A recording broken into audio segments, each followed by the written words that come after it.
তো বন্ধুরা যারা ভাবছো গাছ লাগাবো তাদের জন্য কিন্তু ভিডিওটা। তো আমি দেখো মাটি এখানে 2 বস্তা শুকনো করে নিয়েছিলাম 3 দিন ধরে, তারপরে গুঁড়ো করে নিয়েছি। এইবার দেখো শিংকুচি, এখানে নিমখোল আছে, এখানে হাড় গুঁড়ো আছে, আর এখানে আছে ভার্মি কম্পোস্ট। এগুলো প্রত্যেকটা 400 করে আছে। তো আমি কিন্তু পুরো 400 গ্রাম দেবো না, আমি দেবো 200 গ্রাম করে। 2 বস্তা মাটিতে 200 গ্রাম করে দিলাম। এই যে ভার্মি কম্পোস্ট দিচ্ছি 200 গ্রাম, এবার দেবো হাড় গুঁড়ো, এটাও দেবো 200 গ্রাম। তোমরা হ্যান্ড গ্লাভস পরে তোমরা ইউজ করতে পারো এগুলো। আমি খালি হাতেই করছি, তারপরে ভালো করে সাবান দিয়ে হাত ধুয়ে নিয়েছিলাম।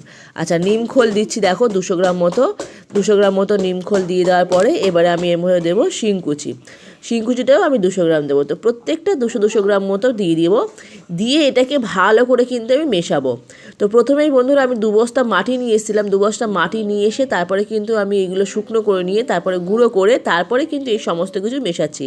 এটা মেশানোর পরে কিন্তু আমি একদিন রোদে রেখে দেবো। তো আমার মেশানো কমপ্লিট হয়ে গেছে বন্ধুরা, তোমরা দেখতে থাকো নেক্সট ভিডিও। তো আজকের এই পর্যন্ত, এটা